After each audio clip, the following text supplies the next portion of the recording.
Section 5. Charlie's Coup. Perhaps our most laughable exploit on the fish patrol, and at the same time our most dangerous one, was when we rounded in at a single haul an even score of wrathful fishermen. Charlie called it a coup, having heard Neil Partington use the term, but I think he misunderstood the word and thought it meant coup, to catch, to trap. The fishermen, however, coup or coop, must have called it a Waterloo, for it was the severest stroke ever dealt them by the fish patrol, while they had invited it by open and impudent defiance of the law. During what is called the open season, the fishermen might catch as many salmon as their luck allowed and their boats could hold. But there was one important restriction. From sundown Saturday night to sun-up Monday morning they were not permitted to set a net. This was a wise provision on the part of the Fish Commission, for it was necessary to give the spawning salmon some opportunity to ascend the river and lay their eggs. And this law, with only an occasional violation, had been obediently observed by the Greek fishermen who caught salmon for the canneries and the market. One Sunday morning, Charlie received a telephone call from a friend in Collinsville, who told him that the full force of fishermen was out with its nets. Charlie and I jumped into our salmon boat and started for the scene of the trouble. With a light favoring wind at our back, we went through the Carquinez Straits, crossed Suisun Bay, passed the Ship Island Light, and came upon the whole fleet at work. But first let me describe the method by which they work. It has a simple diamond-shaped mesh which measures at least 7 1/2 inches between the knots. From 5 to 7 and even 800 feet in length, these nets are only a few feet wide. They are not stationary, but float with the current, the upper edge supported on the surface by floats, the lower edge sunk by means of leaden weights. This arrangement keeps the net upright in the current and effectually prevents all but the smaller fish from ascending the river. The salmon, swimming near the surface, as is their custom, run their heads through these meshes and are prevented from going on through by their larger girth of body, and from going back because of their gills, which catch in the mesh. It requires 2 fishermen to set such a net, one to row the boat, while the other, standing in the stern, carefully pays out the net. When it is all out, stretching directly across the stream, the men make their boat fast to one end of the net and drift along with it. As we came upon the fleet of law-breaking fishermen, each boat 200 or 300 yards from its neighbors, and boats and nets dotting the river as far as we could see, Charlie said, "I've only one regret, lad, and that is that I haven't 1,000 arms so as to be able to catch them all. As it is, we'll only be able to catch one boat, for while we are tackling that one, it will be up nets and away with the rest." As we drew closer, we observed none of the usual flurry and excitement which our appearance invariably produced. Instead, each boat lay quietly by its net, while the fishermen favored us with not the slightest attention. "It's curious," Charlie muttered. "Can it be they don't recognize us?" I said that it was impossible, and Charlie agreed. Yet there was a whole fleet, manned by men who knew us only too well, and who took no more notice of us than if we were a hay scow or a pleasure yacht. This did not continue to be the case, however, for as we bore down upon the nearest net, the men to whom it belonged detached their boat and rowed slowly toward the shore. The rest of the boats showed no sign of uneasiness. "That's funny," was Charlie's remark. "But we can confiscate the net, at any rate." We lowered sail, picked up one end of the net, and began to heave it into the boat. But at the first heave we heard a bullet zipping past us on the water, followed by the faint report of a rifle. The men who had rowed ashore were shooting at us. At the next heave a second bullet went zipping past, perilously near. Charlie took a turn around a pin and sat down. There were no more shots, but as soon as he began to heave in, the shooting recommenced. "That settles it," he said, flinging the end of the net overboard. "You fellows want it worse than we do, and you can have it. we rowed over toward the next net, for Charley was intent on finding out whether or not we were face to face with an organized defiance. As we approached, the two fishermen proceeded to cast off from their net and row ashore, while the first two rowed back and made fast to the net we had abandoned. And at the second net we were greeted by rifle shots till we desisted and went on to the third, where the maneuver was again repeated. Then we gave it up, completely routed, and hoisted sail and started on the long windward beat back to Benicia.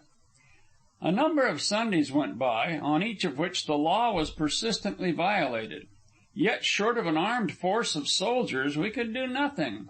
The fishermen had hit upon a new idea and were using it for all it was worth, while there seemed to be no way by which we could get the better of them. About this time Neil Partington happened along from the lower bay, where he had been for a number of weeks. With him was Nicholas, the Greek boy who had helped us in our raid on the oyster pirates, and the pair of them took a hand. We made our arrangements carefully. It was planned that while Charley and I tackled the nets, they were to be hidden ashore so as to ambush the fishermen who landed to shoot at us. It was a pretty plan. Even Charley said it was. But we reckoned not half so well as the Greeks. They forestalled this by ambushing Neil and Nicholas and taking them prisoners, while, as of old, bullets whistled about our ears when Charley and I attempted to take possession of the nets. When we were again beaten off, Neil Partington and Nicholas were released. They were rather shamefaced when they put in an appearance, and Charley chaffed them unmercifully. But Neil chaffed back, demanding to know why Charley's imagination had not long since overcome the difficulty. "Just you wait. The idea'll come all right," Charley promised. "Most probably," Neil agreed.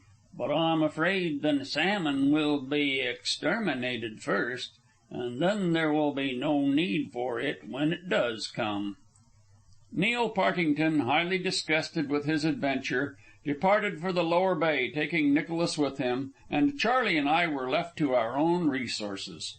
This meant that the Sunday fishing would be left to itself, too, until such time as Charley's idea happened along. I puzzled my head a good deal to find out some way of checkmating the Greeks, as also did Charley, and we broached 1,000 expedients, which on discussion proved worthless. The fishermen, on the other hand, were in high feather, and their boasts went up and down the river to add to our discomfiture. Among all classes of them we became aware of a growing insubordination. We were beaten, and they were losing respect for us. With the loss of respect, contempt began to arise. Charley began to be spoken of as the "olda woman," and I received my rating as the "pee-wee kid." The situation was fast becoming unbearable, and we knew that we should have to deliver a stunning stroke at the Greeks in order to regain the old-time respect in which we had stood. Then one morning the idea came. We were down on Steamboat Wharf, where the river steamers made their landings, and where we found a group of amused longshoremen and loafers listening to the hard-luck tale of a sleepy-eyed young fellow in long sea boots.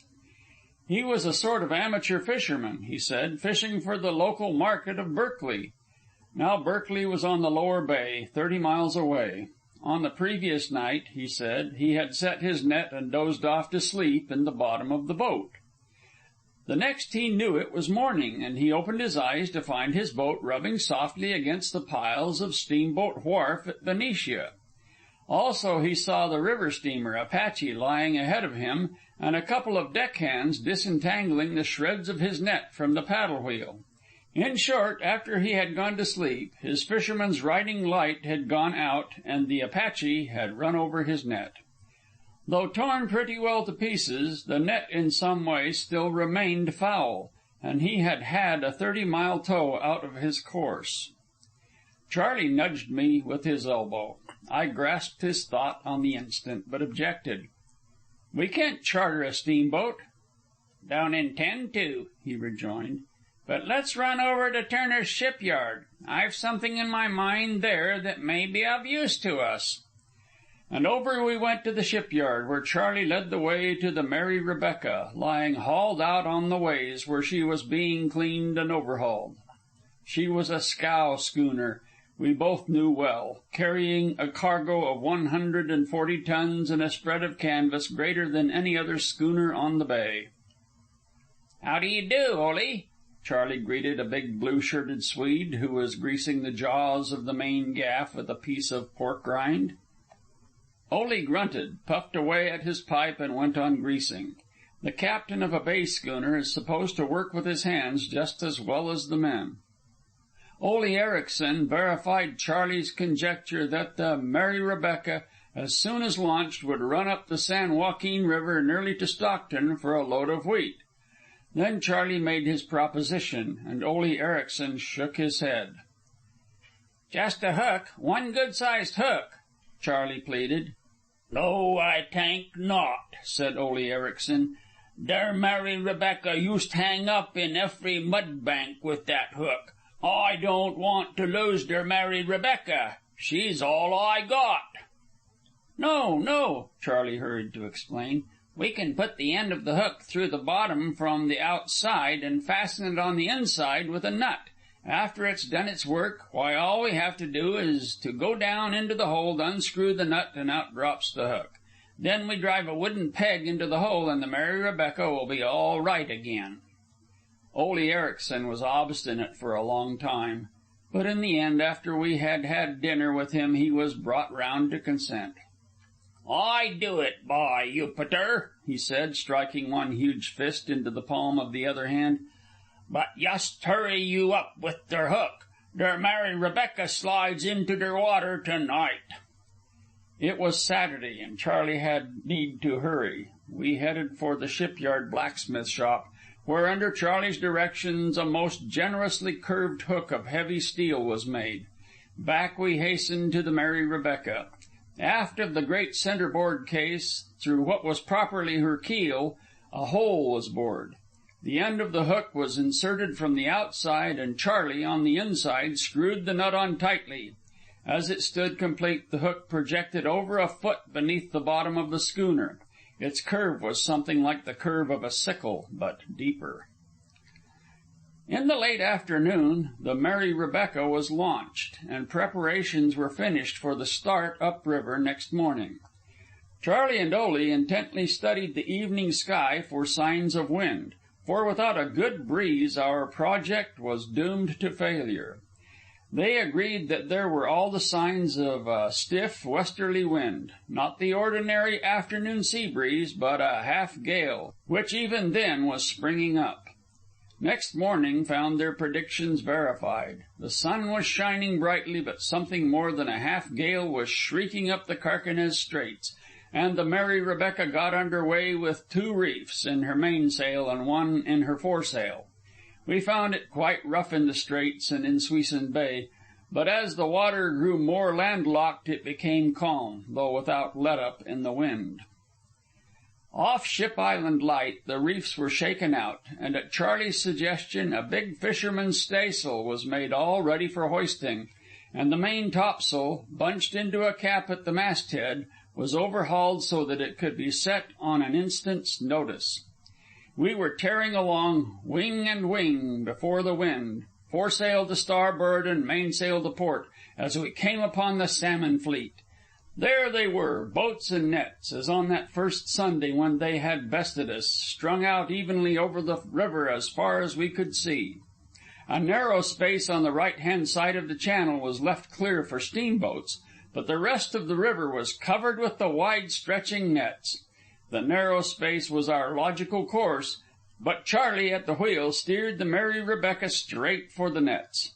This did not cause any alarm among the fishermen, because upriver sailing craft are always provided with shoes on the ends of their keels, which permit them to slip over the nets without fouling them. "Now she takes it!" Charley cried, as we dashed across the middle of a line of floats which marked a net. At one end of this line was a small barrel buoy, at the other the 2 fishermen in their boat. Buoy and boat at once began to draw together, and the fishermen to cry out as they were jerked after us. A couple of minutes later we hooked a second net, and then a third, and in this fashion we tore straight up through the center of the fleet. The consternation we spread among the fishermen was tremendous. As fast as we hooked a net, the two ends of it, buoy and boat, came together as they dragged out astern. And so many buoys and boats, coming together at such breakneck speed, kept the fishermen on the jump to avoid smashing into one another. Also, they shouted at us like mad to heave to into the wind, for they took it as some drunken prank on the part of scow sailors, little dreaming that we were the fish patrol. The drag of a single net is very heavy, and Charlie and Ole Ericson decided that even in such a wind 10 nets were all the Mary Rebecca could take along with her. So when we had hooked 10 nets with 10 boats containing 20 men streaming along behind us, we veered to the left out of the fleet and headed towards Collinsville. We were all jubilant. Charlie was handling the wheel as though he were steering the winning yacht home in a race. The two sailors who made up the crew of the Mary Rebecca were grinning and joking. Ole Ericson was rubbing his huge hands in childlike glee. "I thank you fish patrol fellers never been so lucky as when you sail with Ole Ericson," he was saying, when a rifle cracked sharply astern and a bullet gouged along the newly painted cabin, glanced on a nail, and sang shrilly onward into space. This was too much for Ole Ericson. At sight of his beloved paintwork thus defaced, he jumped up and shook his fist at the fisherman. But a second bullet smashed into the cabin not 6 inches from his head, and he dropped down to the deck under cover of the rail. All the fishermen had rifles, and they now opened a general fusillade. We were all driven to cover, even Charlie, who was compelled to desert the wheel. Had it not been for the heavy drag of the nets, we would inevitably have broached to at the mercy of the enraged fishermen. But the nets, fastened to the bottom of the Mary Rebecca well aft, held her stern into the wind, and she continued to plow on, though somewhat erratically. Charlie, lying on the deck, could just manage to reach the lower spokes of the wheel, but while he could steer after a fashion, it was very awkward. Ole Ericson bethought himself of a large piece of sheet steel in the empty hold. It was, in fact, a plate from the side of the New Jersey, a steamer which had recently been wrecked outside the Golden Gate, and in the salving of which the Mary Rebecca had taken part. Crawling carefully along the deck, the two sailors, Ole and myself, got the heavy plate on deck and aft, where we reared it as a shield between the wheel and the fishermen. The bullets whanged and banged against it till it rang like a bull's-eye, but Charlie grinned in its shelter and coolly went on steering. So we raced along, behind us a howling, screaming bedlam of wrathful Greeks, Collinsville ahead, and bullets spatting all around us. "Ole," Charlie said in a faint voice, "I don't know what we're going to do." Ole Ericson, lying on his back close to the rail and grinning upward at the sky, turned over on his side and looked at him. "I tank we go into Collinsville just der same," he said. "But we can't stop," Charlie groaned. "I never thought of it, but we can't stop." A look of consternation slowly overspread Ole Ericson's broad face. It was only too true. We had a hornet's nest on our hands, and to stop at Collinsville would be to have it about our ears. "Every man jack of them has a gun," one of the sailors remarked cheerfully. "Yes, and a knife, too," the other sailor added. It was Ole Ericson's turn to groan. "What for a Swedish feller like me monkey with none of my business, I don't know," he soliloquized. A bullet glanced on the stern and sang off to starboard like a spiteful bee. "There's nothing to do but plump the Mary Rebecca ashore and run for it," was the verdict of the first cheerful sailor. "And leave der Mary Rebecca?" Ole demanded with unspeakable horror in his voice. "Not unless you want to," was the response. "But I don't want to be within 1,000 miles of her when those fellers come aboard," indicating the bedlam of excited Greeks towing behind. We were right in at Collinsville then, and went foaming by within biscuit toss of the wharf. "I only hope the wind holds out," Charlie said, stealing a glance at our prisoners. "What of der wind?" Ole demanded disconsolately. "Der river will not hold out, and then? "It's head for tall timber, and the Greeks take the hindmost," adjudged the cheerful sailor, while Ole was stuttering over what would happen when we came to the end of the river. We had now reached a dividing of the ways. To the left was the mouth of the Sacramento River, to the right the mouth of the San Joaquin. The cheerful sailor crept forward and jibed over the foresail as Charley put the helm to starboard, and we swerved to the right into the San Joaquin. The wind, from which we had been running away on an even keel, now caught us on our beam, and the Mary Rebecca was pressed down on her port side as if she were about to capsize. Still we dashed on, and still the fishermen dashed on behind.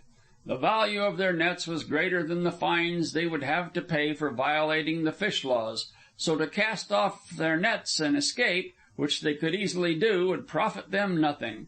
Further, they remained by their nets instinctively, as a sailor remains by his ship. And still further, the desire for vengeance was roused, and we could depend upon it that they would follow us to the ends of the earth, if we undertook to tow them that far. The rifle firing had ceased, and we looked astern to see what our prisoners were doing. The boats were strung along at unequal distances apart, and we saw the four nearest ones bunching together. This was done by the boat ahead trailing a small rope astern to the one behind. When this was caught, they would cast off from their net and heave in onto the line till they were brought up to the boat in front. So great was the speed at which we were traveling, however, that this was very slow work. Sometimes the men would strain to their utmost and fail to get in an inch of the rope. At other times they came ahead more rapidly. When the four boats were near enough together for a man to pass from one to another, one Greek from each of the three got into the nearest boat to us, taking his rifle with him. This made 5 in the foremost boat, and it was plain that their intention was to board us. This they undertook to do by main strength and sweat, running hand over hand the float line of a net. And though it was slow, and they stopped frequently to rest, they gradually drew nearer. Charley smiled at their efforts and said, "Give her the topsail, Ole." The cap at the mainmast head was broken out, and sheet and downhaul pulled flat amid a scattering rifle fire from the boats, and the Mary Rebecca lay over and sprang ahead faster than ever. But the Greeks were undaunted. Unable, at the increased speed, to draw themselves nearer by means of their hands, they rigged from the blocks of their boat what sailors call a watch tackle. One of them, held by the legs by his mates, would lean far over the bow and make the tackle fast to the float line. Then they would heave in on the tackle till the blocks were together, when the maneuver would be repeated. "Have to give her the staysail," Charley said. Ole Ericson looked at the straining Mary Rebecca and shook his head. "It will take your masts out of her," he said. "And we'll be taken out of her if you don't," Charley replied. Ole shot an anxious glance at his masts, another at the boat load of armed Greeks, and consented. The 5 men were in the bow of the boat, a bad place when a craft is towing. I was watching the behavior of their boat as the great fisherman's staysail, far, far larger than the topsail and used only in light breezes, was broken out. As the Mary Rebecca lurched forward with a tremendous jerk, the nose of the boat ducked down into the water, and the men tumbled over one another in a wild rush into the stern to save the boat from being dragged sheer under water. "That settles them," Charley remarked, though he was anxiously studying the behavior of the Mary Rebecca, which was being driven under far more canvas than she was rightly able to carry. "Next stop is Antioch," announced the cheerful sailor, after the manner of a railway conductor, "and next comes Merryweather." "Come here quick," Charley said to me. I crawled across the deck and stood upright beside him in the shelter of the sheet steel. "Feel in my inside pocket," he commanded, "and get my notebook. That's right. Tear out a blank page and write what I tell you." And this is what I wrote.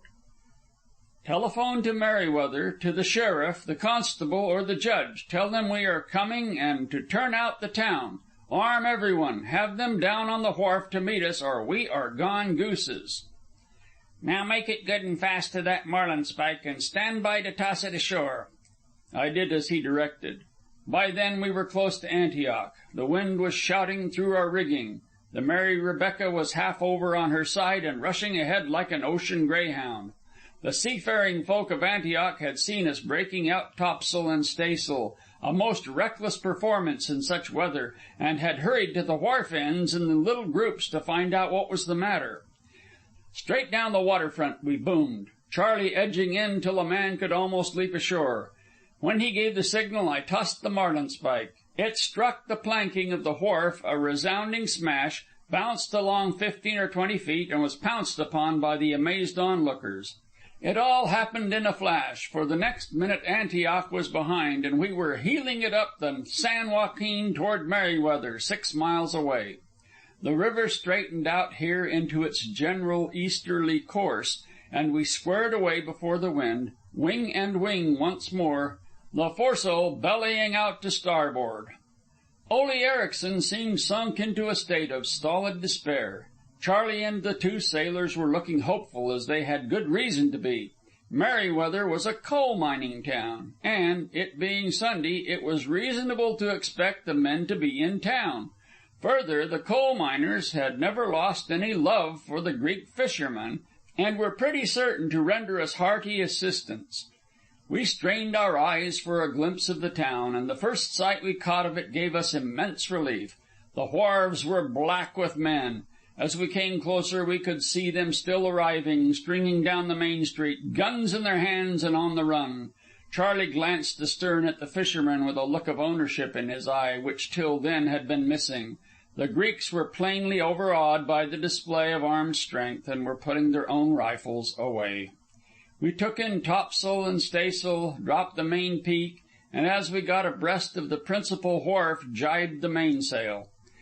The Mary Rebecca shot around into the wind, the captive fisherman describing a great arc behind her, and forged ahead till she lost way when lines were flung ashore and she was made fast. This was accomplished under a hurricane of cheers from the delighted miners. Ole Ericson heaved a great sigh. "I never tank I see my wife never again," he confessed. "Why, we were never in any danger," said Charlie. Ole looked at him incredulously. "Sure, I mean it," Charlie went on. "All we had to do any time was to let go our end, as I am going to do now, so that those Greeks can untangle their nets." He went below with a monkey wrench, unscrewed the nut, and let the hook drop off. When the Greeks had hauled their nets into their boats and made everything shipshape, a posse of citizens took them off our hands and led them away to jail. "I tank I been a great big fool," said Ole Ericson, but he changed his mind when the admiring townspeople crowded aboard to shake hands with him, and a couple of enterprising newspaper men took photographs of the Mary Rebecca and her captain. End of Section 5, read by Don W. Jenkins, Rancho San Diego, California, shaggybart.blogspot.com.